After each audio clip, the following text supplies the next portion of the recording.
¿Qué tal? Buenas tardes, buenos días, buenas noches, dependiendo cuando estén viendo esta publicación en el Facebook de Empresas Culturales y Creativas Veracruzanas. Nos da mucho gusto que estén siguiendo las actividades del Mercado de Empresas Culturales y Creativas Veracruzanas 2022, el MECVER.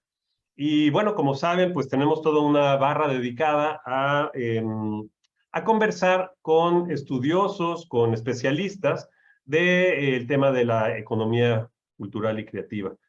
No es importante para el instituto que no adoptar un tono triunfalista y convencido de los beneficios, digamos, de incorporar la lógica del mercado dentro del sector cultural y creativo. Ciertamente lo vemos como algo necesario, lo entendemos como una forma de hacer que la creatividad sea sostenible y no dependa de los intereses o los recursos que pueda disponer el Estado para el arte y la cultura. Yo creo que la iniciativa que puedan mostrar las personas para aprovechar su talento, pues siempre será bienvenido, y si esto significa que puedan crear riqueza y puedan crear empleo en un sector que lo merece igual que cualquier otro, pues estos tipos de iniciativas siempre son bienvenidas y alentadas por parte del instituto. Sin embargo, es cierto que tenemos que conservar una mente crítica, una mente abierta, particularmente cuando estamos convocando a este tipo de eventos desde la institución, y por eso es que nos da muchísimo gusto que el doctor Ricardo Pérez Monfort pues, nos haya aceptado la invitación para comenzar un poco sobre qué significa esto de la cultura o la razón cultural en digamos, dentro de una lógica capitalista. Doctor, le agradezco muchísimo su presencia y bueno, pues que nos haya dedicado algunos momentos de su valioso tiempo. Muchísimas gracias por la invitación y es realmente un gran gusto. Tengo una particular afición por la cultura veracruzana, como probablemente saben, y desde hace muchísimos años mi relación con el Instituto Veracruzano de Cultura es, pues, desde que se fundó con la doctora Aida Rodríguez, pues un vínculo que guardo muy cerca de mis intereses y también de mis amistades y de la gente a la que admiro.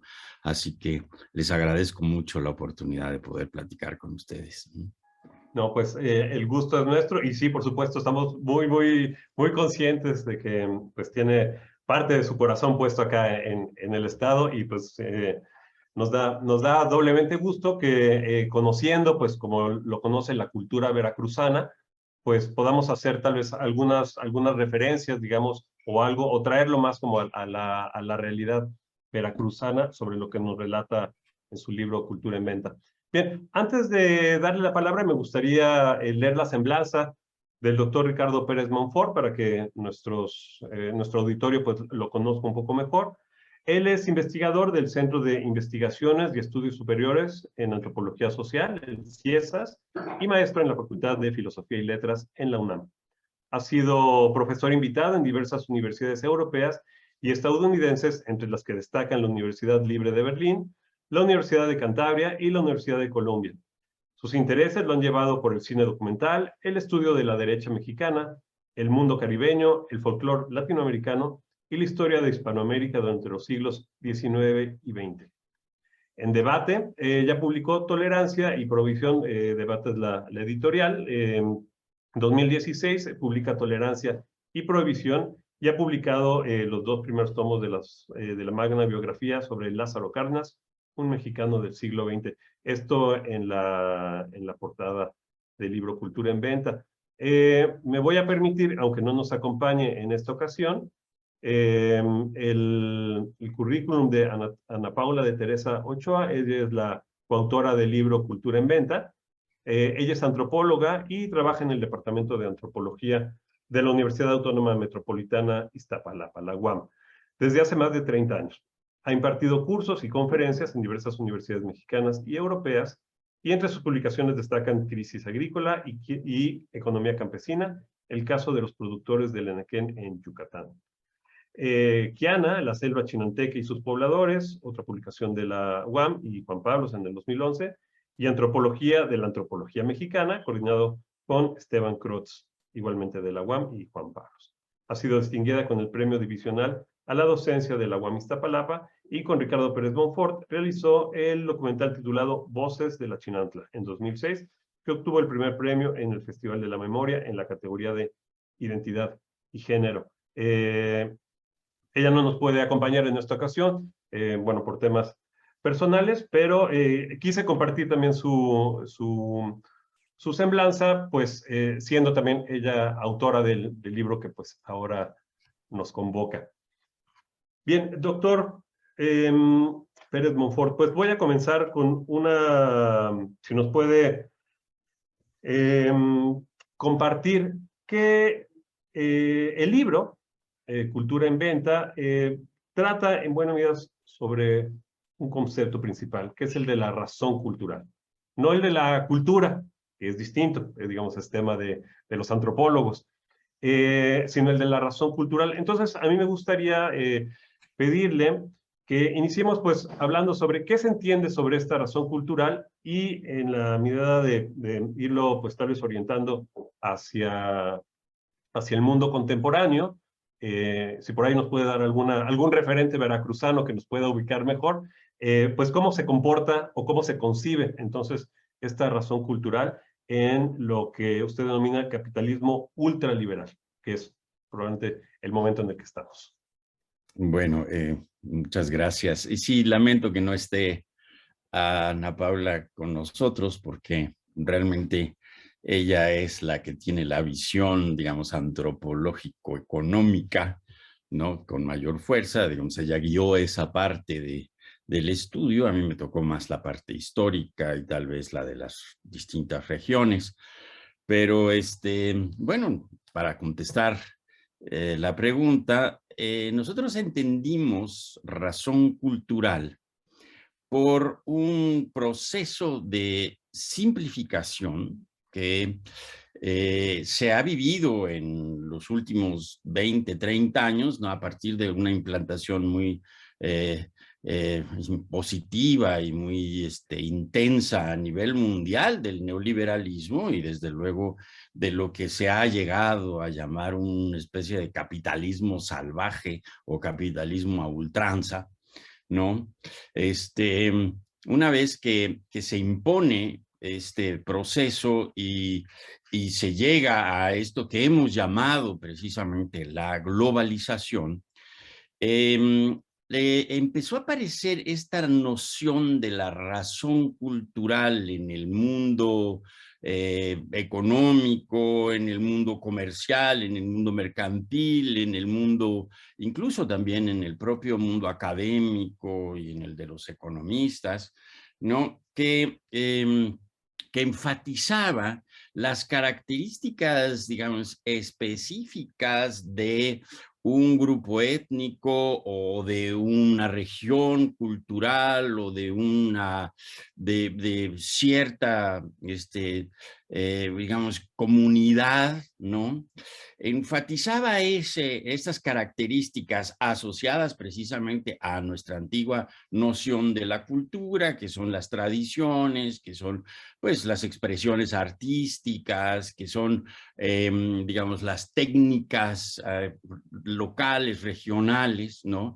Se empezó a enfatizar ese fenómeno de lo cultural por encima de otros fenómenos que afectaban a la realidad latinoamericana y afectaban a la realidad mexicana particularmente, que eran precisamente la desigualdad, ¿no? Por una parte, la pésima distribución de la riqueza, ¿verdad? Que es precisamente una de las grandes causas de la desigualdad, de la inequidad, ¿verdad? Que padecemos en este país y que se empezó a mencionar con más que por razones económicas o por razones políticas, se empezó a insistir en que se trataba de una razón cultural, ¿no? Se llegó incluso un presidente a decir que en México la corrupción era cultural, ¿no? Era un fenómeno cultural, ¿no? Evadiendo, ¿no?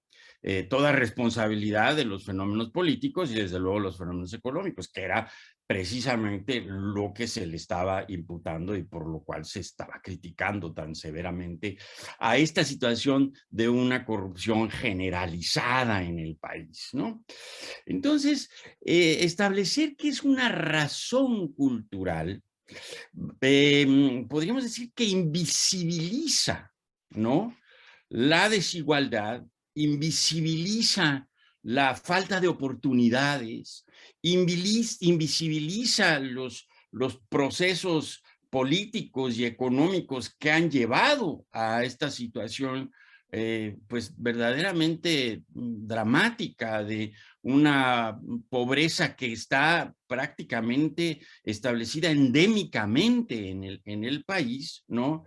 Y que se dice, pues, porque está en su cultura, ¿no? Porque está en sus códigos culturales, los mexicanos son pobres, ¿verdad? No quieren aprender a leer y a escribir, no quieren trabajar, etcétera, etcétera. O porque está en su cultura, ¿no? Hacen determinadas cosas y no hacen otras, ¿no? Entonces, esta noción de la razón cultural se empezó a utilizar cada vez con más y más intensidad. Lo usaron precisamente los medios de comunicación, ¿no?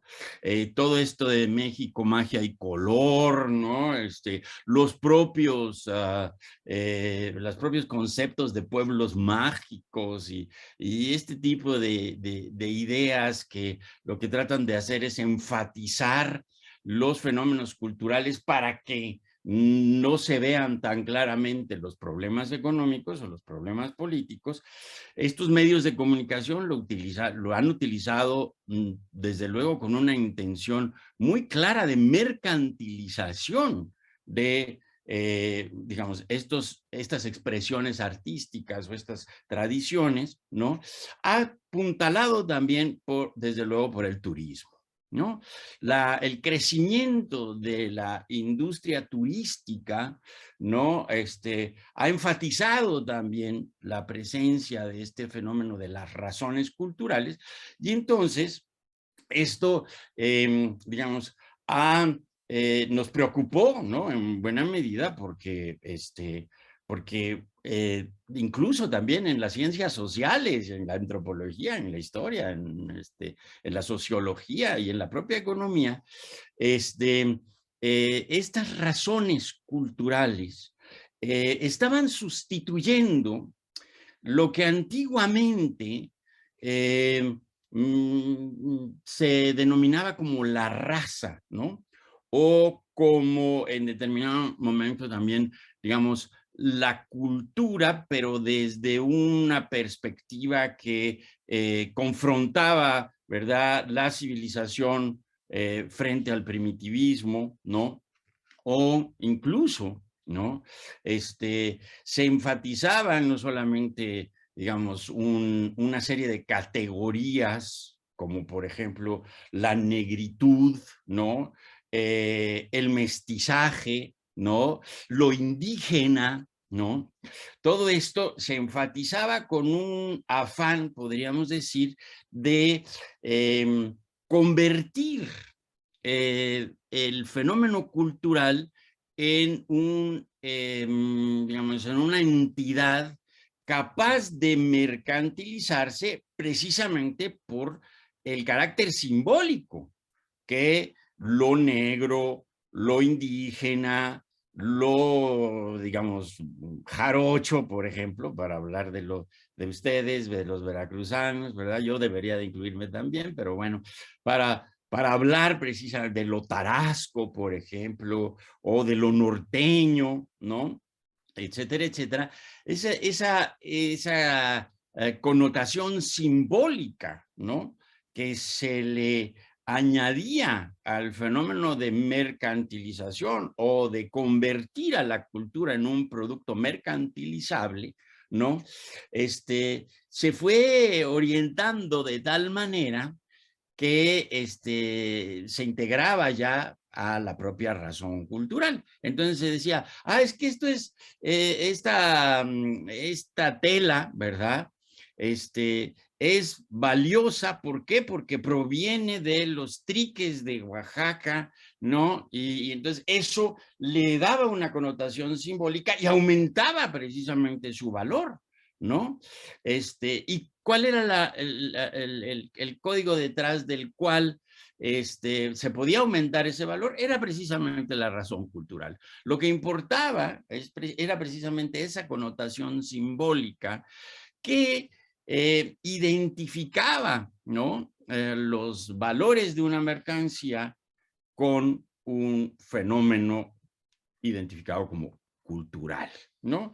Este es en buena medida lo que está detrás de la noción misma de la razón cultural y que tiene que ver muy claramente, y esto insisto, en que es un proceso de simplificación, y lo diría de una manera un tanto más rimbombante, es un proceso de estereotipificación de los fenómenos.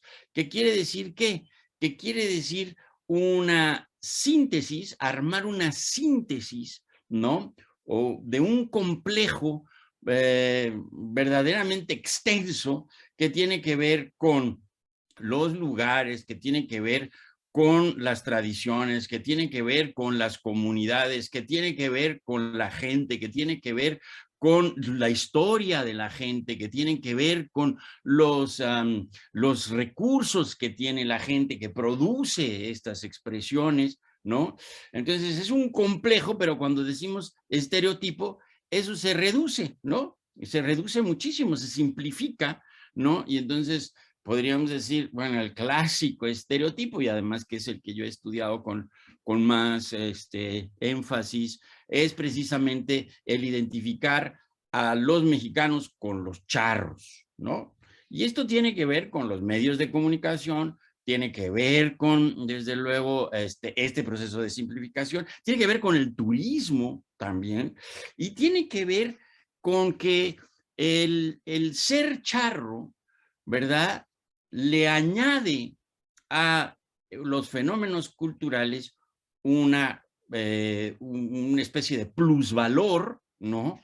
Que, es que como es charro, por lo tanto, es más mexicano, ¿no? Es más auténtico, es más propio de nosotros, y ahí se enfatizan los regionalismos y los nacionalismos, que también, tengo que admitirlo, ha sido un tema que me ha interesado desde hace mucho tiempo. Doctor, ahora lo que nos narra, de alguna manera nos trae a cuenta lo que anteriormente se llamaba la folclorización. Es decir, había desde el Estado mexicano, pues, digamos, una clara tendencia a folclorizar ciertos elementos culturales de la diversidad, pues, de este enorme país, justamente para construir una identidad nacional.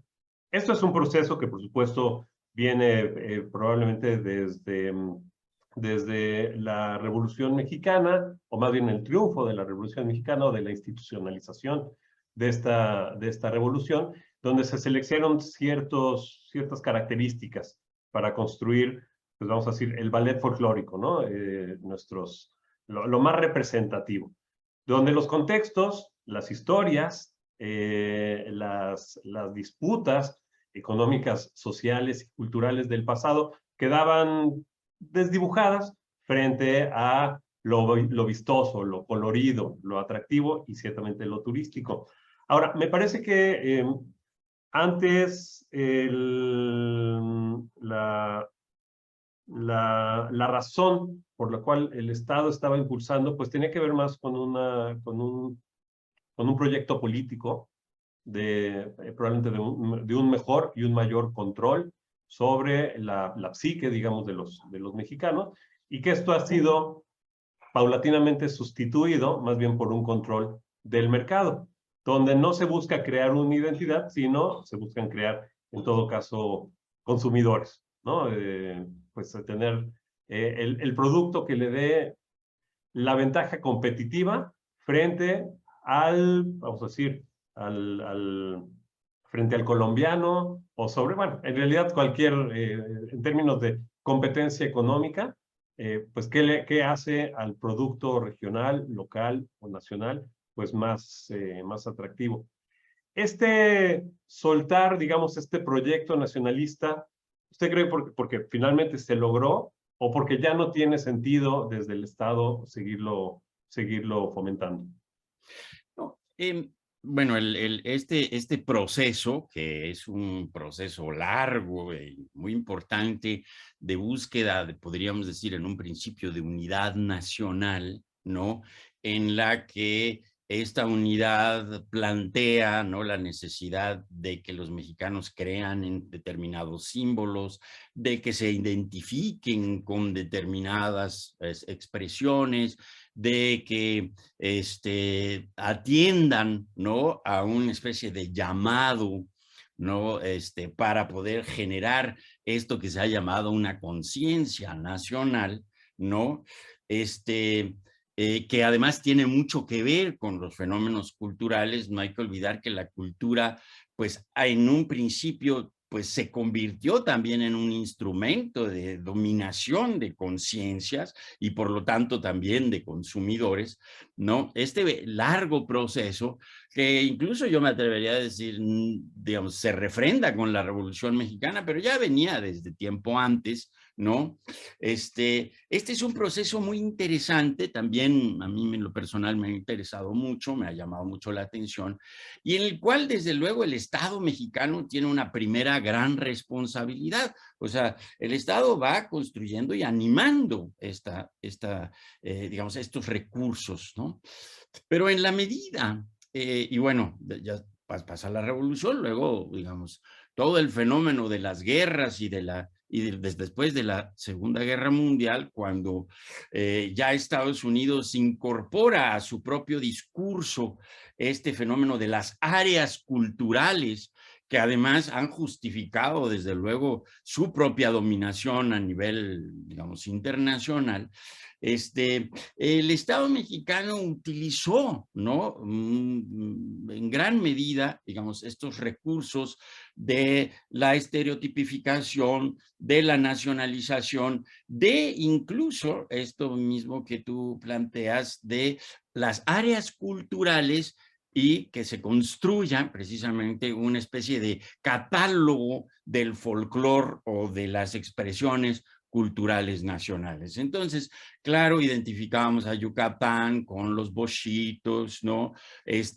A la zona del Golfo hacia el norte con los huastecos, ¿no? Desde luego la zona del Golfo más central y más hacia el sur con los jarochos, etcétera, etcétera. Oaxaca, los oaxacos, ¿verdad? Los guerrerenses, los tarascos en Michoacán, ¿verdad? Los colimotes, etcétera, etcétera. Los norteños, ¿no?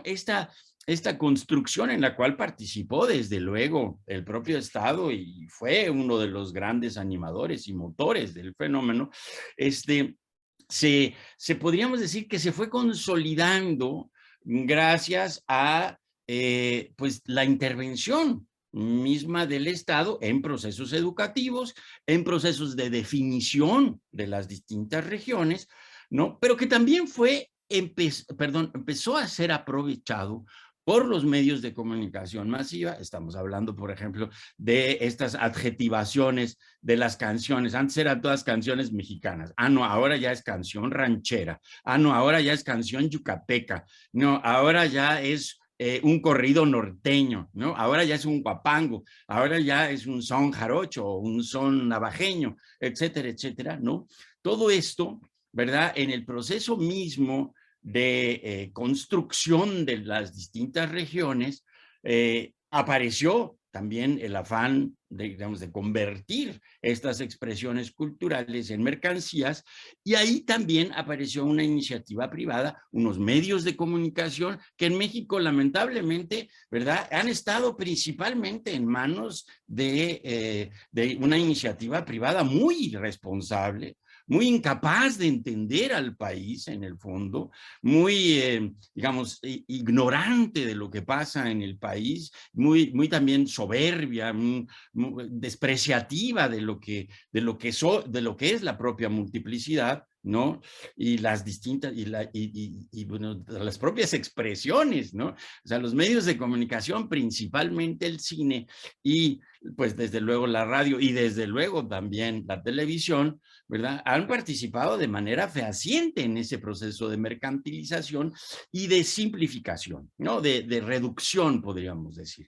Y poco a poco también, en función de la aparición del turismo, ¿no?, y de digamos, estos elementos industriales de que parecen hoteles, comunicaciones, vinculaciones, de explotación de las regiones, ¿no? Entonces, ahí también entra precisamente este fenómeno de la mercantilización, y a raíz precisamente de la imposición del fenómeno neoliberal, el Estado se va haciendo cada vez más a un lado y va dejando, ¿no?, que la empresa privada, y sobre todo la empresa privada, ¿verdad?, asuma, ¿no?, digamos, este proceso de mercantilización, y ya no le sirve tanto al Estado el discurso nacionalista, aunque todavía lo sigue utilizando, no cabe duda, ¿no? Pero le sirve mucho más a la iniciativa privada y a los procesos de mercantilización las identificaciones de índole culturalista, ¿no? Entonces, las compañías, por ejemplo, de grabación de música, ¿no? De repente deciden que lo importante es hacer un álbum de música jarocha, ¿no? Y entonces lo identifican como música jarocha, aunque a veces a veces son valses, a veces son guapangos, etcétera, etcétera. O sea, pero ellos dicen, no, vamos a hacer con el conjunto tal, ¿no?, un álbum de música jarocha. Ahí ya no intervino el Estado, ¿no? Ahí intervino claramente la iniciativa privada, ¿no? Y ella decidió, ¿verdad? Y aquí hay un fenómeno importante. Ella decidió qué era lo jarocho o qué era la música jarocha. Si bien el proceso de autentificación o de intermediación, que son dos fenómenos importantes en toda esta dinámica, ¿no?, ya lo hacía antes el Estado. El Estado era el principal intermediario y también el principal autentificador, ¿no? Esto se va cambiando y se empieza a poner en manos de otras instancias mucho más interesadas en que la intermediación y la autentificación no beneficie al Estado, sino beneficie a la iniciativa privada. Y esto sucede con una particular vehemencia a partir, podríamos decir, que de la década de los años 70, 80 en México, y por lo tanto el Estado mismo deja de utilizar los recursos nacionalistas y regionalistas como lo había utilizado, y si aún todavía tiene mucho peso en esto que tú mismo llamas la folclorización o el ballet folclórico, ¿no? Yo me atrevería a decir que ya el Estado ha tratado de hacerse a un lado al respecto, y como bien lo mencionas, pues ahora estamos pues realmente en las empresas, ¿no? Y estas empresas no siempre actúan con responsabilidad, ¿no?, sino que establecen claramente sus intereses y sobre ellos se van, ¿no? Quiero regresar un poco rápidamente al asunto de la autentificación y de la intermediación, porque este es un fenómeno que cuando hicimos nuestro estudio de la razón cultural, nos dimos cuenta que muchas veces era el Estado el gran intermediario, ¿no? El Estado también de una manera bastante irresponsable de repente decidía qué era lo típico de cada lugar, ¿no? Y entonces desde la Ciudad de México, donde radicaba el Estado, se decidía qué era lo típico de Colima, o qué era lo típico de Aguascalientes, o qué era lo típico de Yucatán, ¿no? Y había una negociación, no cabe duda, pero la intermediación, ¿verdad?, se establecía precisamente a partir de principios de autoridad. Y la autentificación, ¿no?, es que es un fenómeno que se deriva precisamente de esta intermediación, ¿no? Es un fenómeno que también, cuando decíamos que cuando se mercantiliza con un código simbólico. Cuando se dice, es que este es lo auténtico mexicano, o este es lo auténtico jarocho, o este es lo auténtico yucateco, ¿no?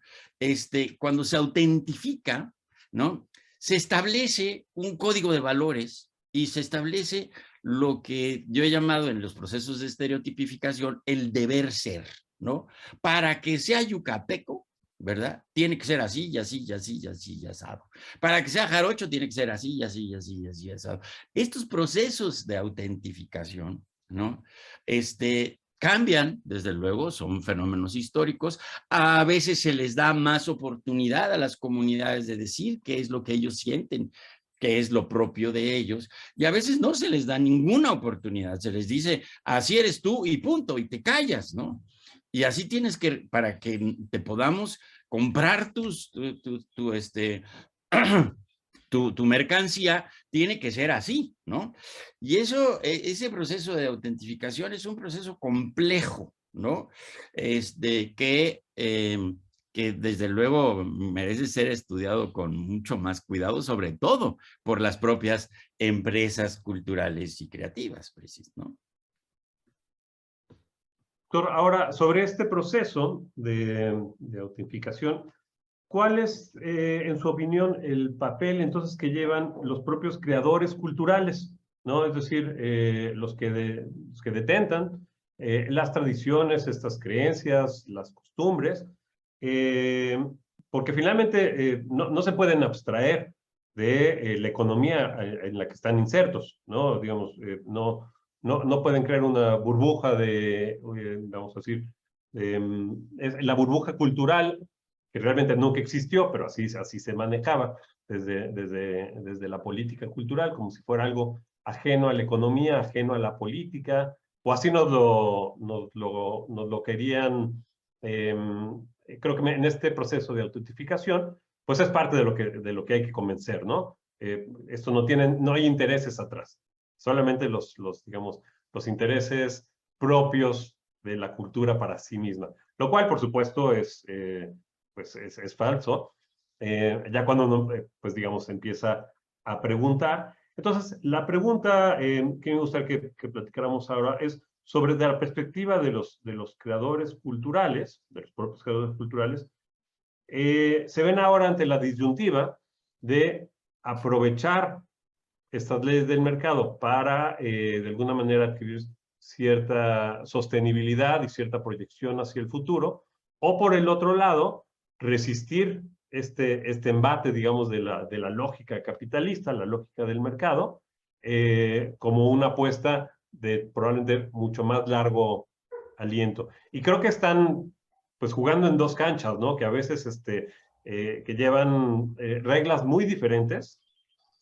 pero Perdón. que, pues, repito, no pueden abstraerse, no pueden, porque salirse, digamos, de esta lógica, a muchos les significaría dejar de hacer lo que están haciendo. Entonces, Desde bueno, luego. quisiera saber su reflexión sobre la situación o esta disyuntiva en la que se ven metidos los propios creadores. Desde luego que hay una tensión entre aquello que el mercado requiere o busca o impone, ¿no?, que son varios niveles, desde luego, ¿no?, y, digamos, la propia expresión en su estado, digamos, vamos a llamarlo de una forma originaria. que es complicado también, porque también me da la impresión de que nada existe originariamente puro, ¿no? Todo el tiempo están cambiando las cosas. Yo, como historiador, no tengo más que enfrentarme al cambio constante, ¿no? No solamente de lo que pasó, sino de lo que está pasando ahora y de lo que puede pasar en el fondo, ¿no? Entonces, la tensión entre esto que es el deber ser, por llamarlo de una forma, y el para ser, ¿no? Que son dos instancias distintas, ¿no? Es una tensión existente y que es natural que exista, ¿no? El problema, según mi punto de vista, es cuando se carga, ¿no? Mucho más al deber ser por las razones culturales de convertir al fenómeno que estamos hablando en una mercancía, ¿no? En convertirlo específicamente en algo que responde no a los intereses de las comunidades, no a los intereses de las expresiones artísticas, ni a las circunstancias económicas y políticas concretas de la comunidad, sino que responde a los intereses del intermediario o del autentificador, ¿no? Ahí yo creo que sí se genera una, pues podríamos decir una perversión, una prostitución, podríamos decir, ¿no? De que pues se vende pues porque está de moda o porque ya se encontró que el consumo se orienta mucho más a determinados materiales o a determinadas grecas o a determinados diseños, ¿no? Cuando se deriva, cuando no se, digo, esto tal vez también plantea una situación ideal, ¿no? Que es el creador o el gran generador, ¿verdad?, de esos valores, ¿no? Parece que actúa de manera prístina, ¿verdad?, sin interés alguno, y eso tampoco es cierto, ¿no? Lo que a mí sí me parece que es un tanto perverso es cuando se condiciona digamos, el celebrar una tradición, el escribir una canción o pintar un cuadro a los intereses del mercado más que a los intereses de la propia expresión artística. Lo vemos muy claramente, por ejemplo, en estos festivales como la Guelaguetza, ¿no? O incluso en algo en el que a mí me tocó participar desde hace mucho tiempo y que lamentablemente ya no lo hago, y que son los encuentros de jaraneros, ¿no? O sea, de repente, pues sí, ¿no? Los encuentros de jaraneros presentaban expresiones jarochas y musicales y de bailables y instrumentos de muchas regiones del estado, ¿no? Pero de pronto, ¿verdad? Pues hay que imponer la dinámica hegemónica, ¿no? Y entonces aparece el autentificador o el intermediario que dice, no, es que tiene que ser así ahora, ¿no? Ahora se tienen que vestir de esta manera, ahora tienen que tocar la bocona popoluca, si no, no es auténtico son jarocho, etcétera, etcétera. O sea, ahí yo creo que ya se entra en asuntos que, que finalmente, ¿verdad?, tienen que ver con esta razón cultural, o sea, se aduce una razón cultural, pero lo que está haciendo es invisibilizando, como ya le decía, la razón ulterior, lo que hay detrás de eso, ¿no? Entonces, yo creo que sí, hay que tener un poco de cuidado de tratar de ser lo más respetuoso posible con la propia expresión cultural, ¿no? Y si una vez que se convierte en una mercancía y que tiene esta carga simbólica, que de alguna manera no responda a los intereses del intermediario y del autentificador, sino más bien a los intereses de la comunidad y de la propia expresión artística, ¿no? Aquí hay algo que es importante entenderlo, ya lo mencionabas tú, ¿no? Uno es el gusto o la moda, ¿no? Ese es otro factor que analizamos en el segundo volumen que hicimos de la razón cultural, de que son las claves de las razones culturales, y el gusto cambia, ¿no? Cambia, ¿por qué? Porque el mercado es dinámico y porque la propia comunidad, el mundo se está transformando constantemente. Entonces, a veces gusta más determinado patrón que otro, a veces la moda impone otras líneas y esos cambios, ¿verdad? También van a incidir.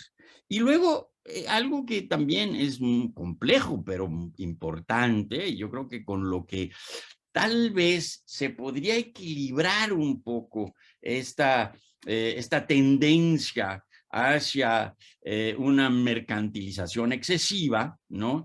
Es la reciprocidad, ¿no? Este punto de la reciprocidad creo que es muy importante porque quien crea, quien produce, quien arma, ¿no? Una expresión cultural, pues debe de sentirse o tendría que sentirse suficientemente valorado, ¿no? Por el propio mercado y de una manera recíproca. O sea, que reciba, ¿no? Lo que él considera que es su valor, digamos, el sentido de su propia expresión cultural. Y claro, otra vez volvemos a este punto que tú mencionabas hace rato. Y cuando no existe esa reciprocidad, aparecen inmediatamente las resistencias, ¿no? Y entonces, claro, ¿no? De pronto dicen, oye, no, yo no estoy de acuerdo en que me modifiquen mi diseño o que no estoy de acuerdo en cantar las canciones que están de moda. Yo quiero cantar mis canciones, ¿no? O en vestirse de determinada manera para satisfacer, ¿no? Las demandas del intermediario o del autentificador, ¿no? Y ahí aparecen esas resistencias que sí, desde luego son muy legítimas, ¿no? Pero es importante entender que se producen en gran medida por la falta de reciprocidad. Y no hay que olvidar que el mercado no es necesariamente una instancia que, que cambie un valor de uso por un valor moral, ¿no? No es cierto eso, ¿no? Ya lo mencionábamos como el mercado carga simbólicamente, ¿no? Con algunos recursos, ¿no? Y por lo tanto incrementa un valor por razones múltiples, ¿no? En el fondo. Pero creo que digamos, si tomamos en cuenta estos fenómenos, ¿no? Creo que nos podemos acercar a la expresión cultural que querramos que sea una expresión cultural que, como tú lo mencionas o como se menciona, que sea que tenga cierto valor propio y que sea sustentable, por llamarla de una manera. Yo tengo mis dudas sobre la sustentabilidad, pero bueno, ese es otro punto, ¿no? Pero habría que tratar de que la relación entre la mercantilización y la expresión cultural no sea desigual, no sea, y también, para lo cual, para que no sea desigual, tenemos que combatir también el fenómeno económico y el político que están inmersos en la propia expresión cultural. O sea, no borrar esos puntos, ¿no? Sino más bien insistir en tenerlos en cuenta, ¿no? O sea, la expresión cultural se produce, ¿no? En un estado material, en algo concreto. Y ese concreto está sometido a las leyes de la economía y de la política, ¿no? Entonces, sí, hay que entender eso, ¿no? Hay que entenderlo y no solamente decir, es que está muy bonita tu expresión o está muy bonito tu cuadro, muy bonita tu canción, pero bueno, sí, no puedes andar hablando de la miseria en la que vives, ¿verdad? No puedes andar hablando de que estos colores te gustan más porque se asocian con determinado partido, etcétera, etcétera, ¿no? O sea, yo creo que eso hay que tener cuidado a la hora de acercarse a estos fenómenos culturales, ¿no? Ahora, pues para ir cerrando esta charla, yo quisiera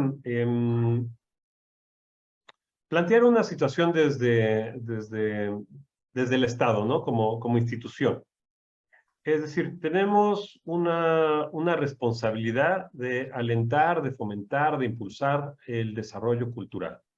Y efectivamente, el desarrollo cultural no puede desligarse de las condiciones de vida, es decir, de la economía, del trabajo, de las posibilidades de mejorar las propias, digamos, la mejoría en todas las condiciones, digamos, el desarrollo integral de las personas. En ese sentido, pues el Estado tiene una responsabilidad muy clara, que me parece que en el concierto mundial se ha ido desdibujando, ¿no? Es decir, como que se ha ido, como usted dice, pues como haciendo a un lado, y pues que sea producto del esfuerzo individual, ¿no? No se trata de tanto de organizar a las personas y de impulsarlas como un colectivo, sino en buena medida desde el discurso del individuo, ¿no? Que sea el propio individuo entonces el que busque la forma de desarrollarse o de buscar una mejor calidad de vida. Ahora, en ese sentido, lo cultural, justamente, pareciera que es una de esos atributos del individuo que, como decíamos al principio, le impiden, lo obstaculizan o por el contrario, lo incentivan, ¿no? Como si culturalmente pudiéramos ir cambiando las mentalidades de los individuos para buscar su propia mejora, sobre todo su mejora económica, ¿no? Ya no hablemos de espirituales o, bueno, de otras índoles, meramente la material.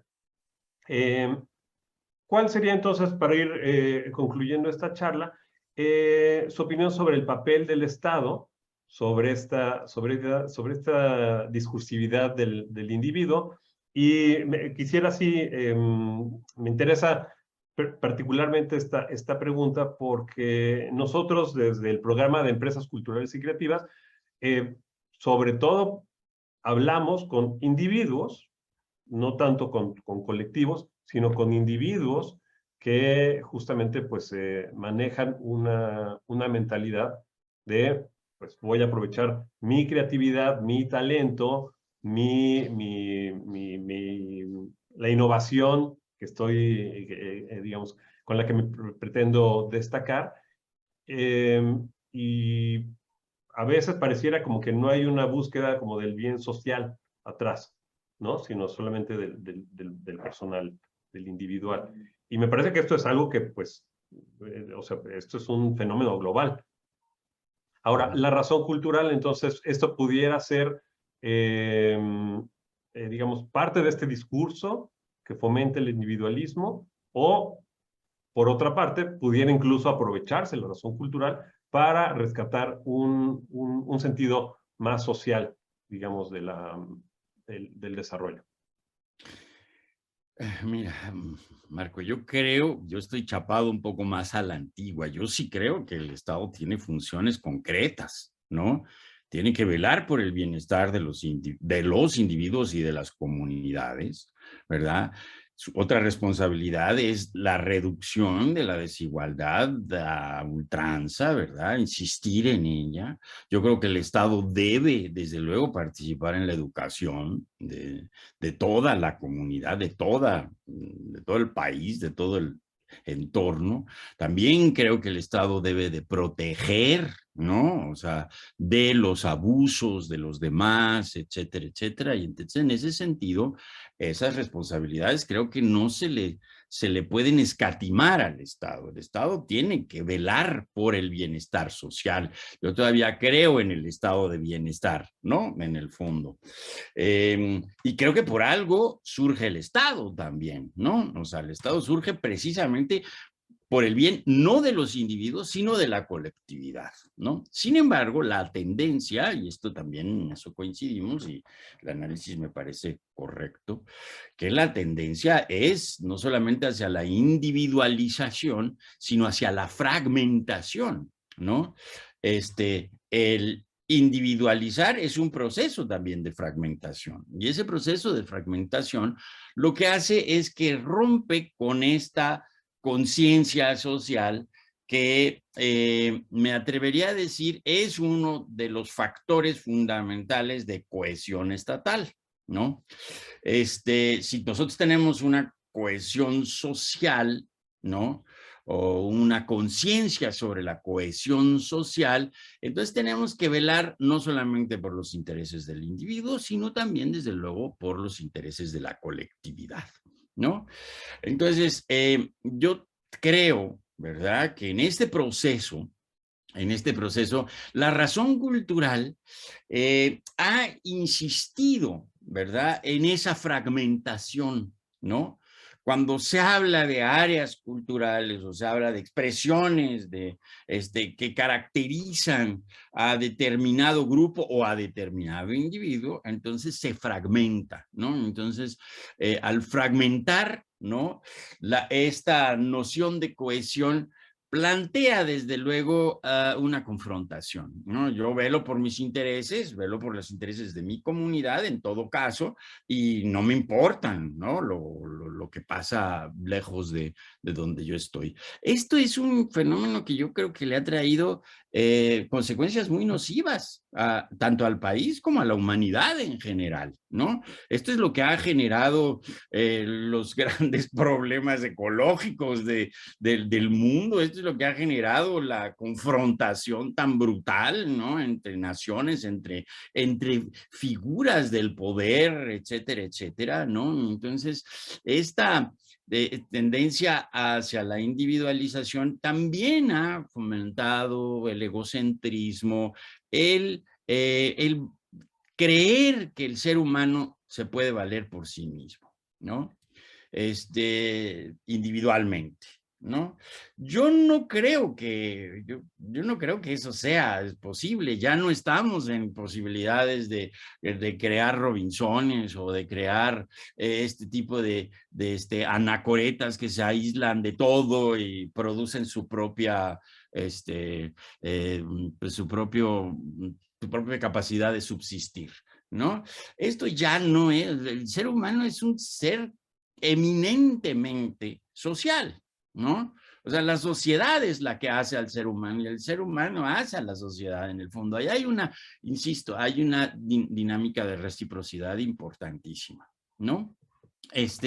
Entonces, cuando se insiste demasiado en la individualización, ¿no?, sobre todo, digamos, en estas dinámicas de intermediación y de autentificación, creo que se está yendo en contra de precisamente esta condición social de la creación de la cultura, ¿no?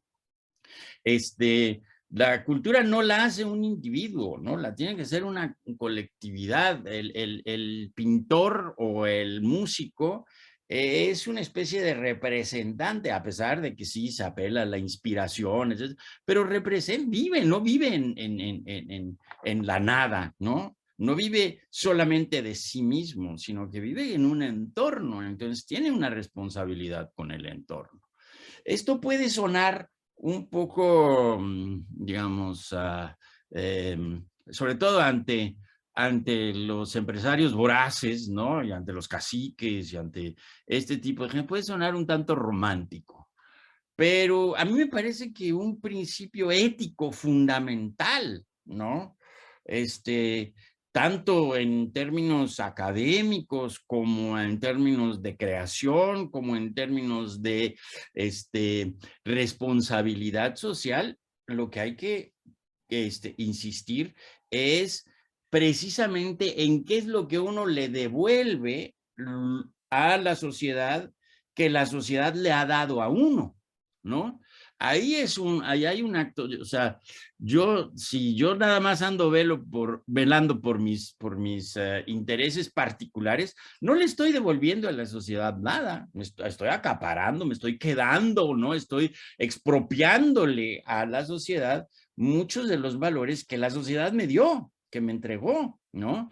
O sea, lo pienso, por ejemplo, en un músico o en un profesor, ¿no? O sea, el investigador que solo trabaja para sí mismo y que solo está preocupado por su gloria y por su Sistema Nacional de Investigadores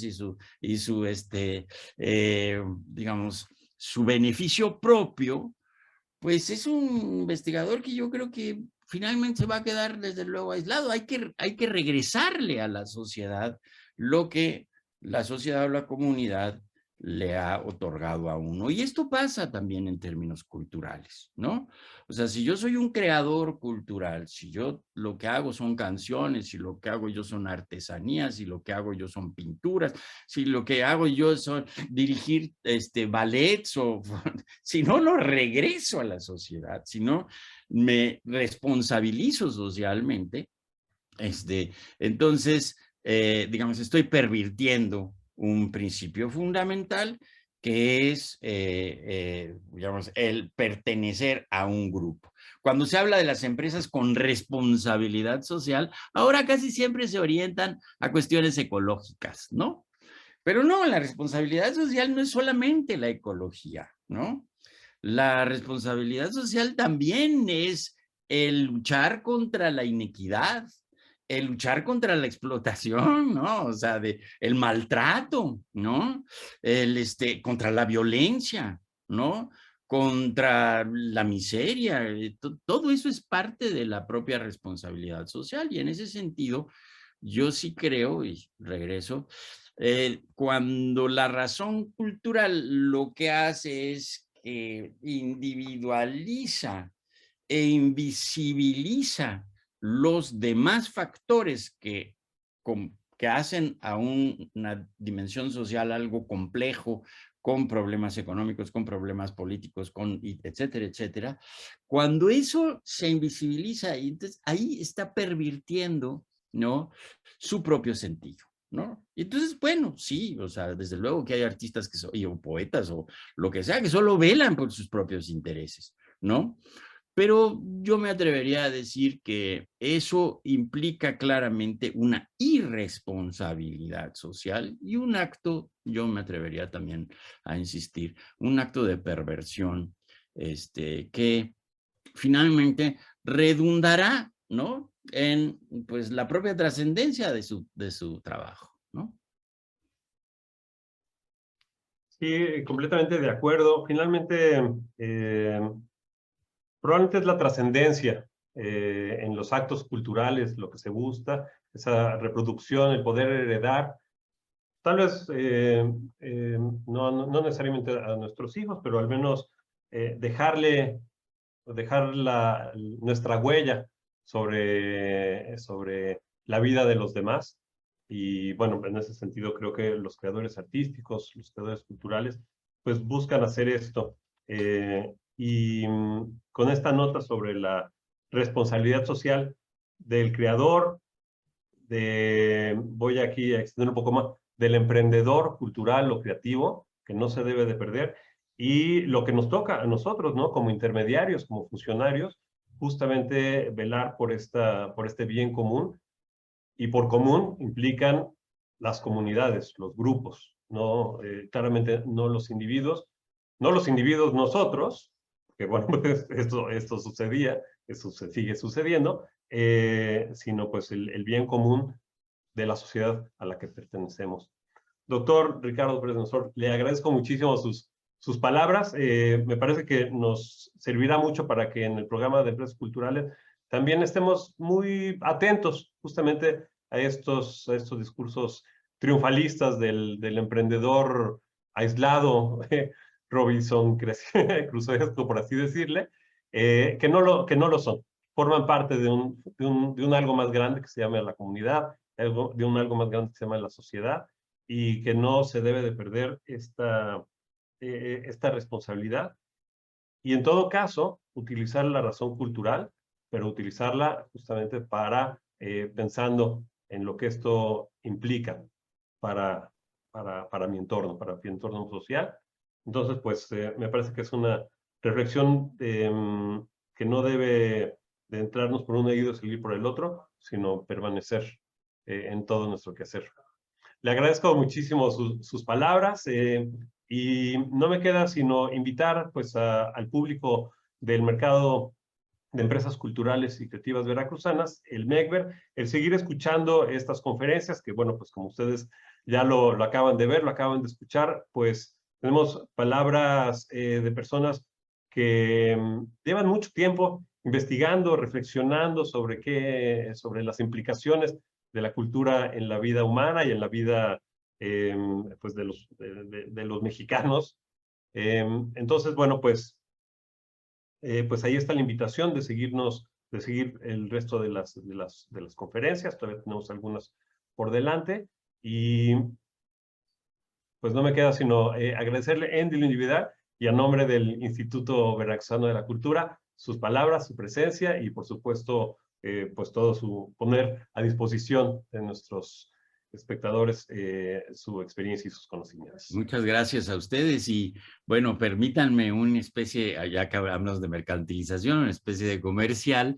Los libros los dos libros, de Cultura en Venta, están precisamente en el mercado.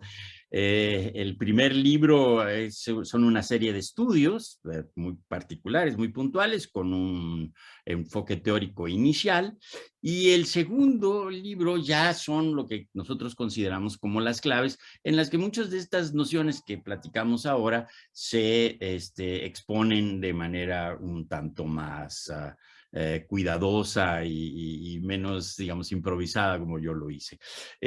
Ojalá y tengan oportunidad de revisarlos. Estos libros fueron hechos precisamente para gentes como ustedes, para gente que trabaja con la cultura y con la creatividad y que pretende precisamente innovar o participar en una transformación en ese sentido. Así que ojalá y tengan oportunidad de revisarlos. Y se los agradezco muchísimo. Muchas gracias, Marco, Marcela. Les agradezco enormemente la oportunidad de poder platicar con ustedes y estoy a sus órdenes. Muchas gracias, doctor. Bueno, pues muchas gracias a todos por escucharnos y que pues sigan teniendo un excelente día. Hasta luego.